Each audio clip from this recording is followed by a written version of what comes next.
After the American colonies had their revolution against England, they still sort of saw the world through English eyes.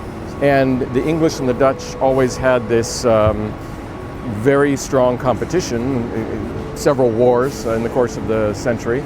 And the English basically despised the Dutch. And Americans, I wouldn't say they despised the Dutch, but they just ignored it because the English did.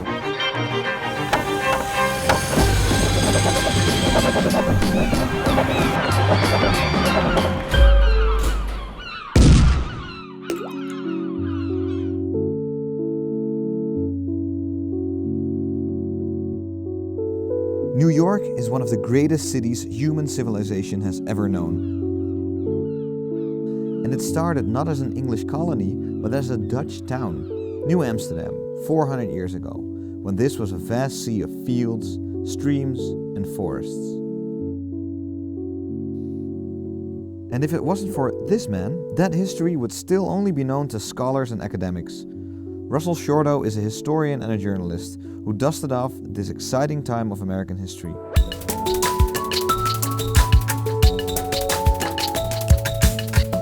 New Amsterdammers weren't Puritans looking for a city on a hill, but traders, drunks, businessmen, hookers, adventurers, pirates and soldiers who found out they had landed in a place that had endless possibilities.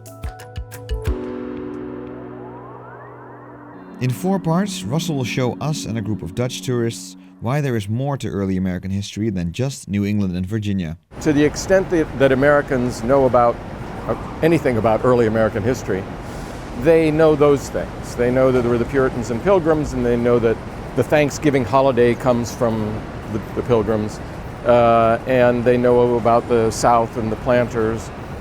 And they, I think, have this blank spot covering the whole area between, because there's an enormous area between New England and Virginia, and it encompasses all of what would become 5 states: New York, New Jersey, most of Pennsylvania, Delaware, and Connecticut.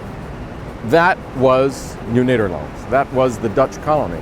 And it is this amazing blind spot in American history. It wasn't a case of sort of willful suppression of what had happened. It was more that once the English took over from the Dutch in 1664, they just started writing their history from what mattered to them, and the Dutch period just didn't really matter. That started to change in the 1970s. Before that, history was about kings and generals and the important men. They're always men.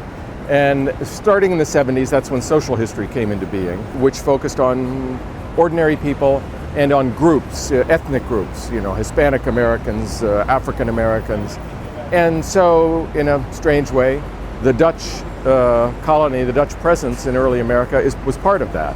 It takes decades then to develop people who have PhDs in the field and who are writing about it and researching it, before you build up a body of material that it can start to make a difference. And I think that's where we are now with all of this.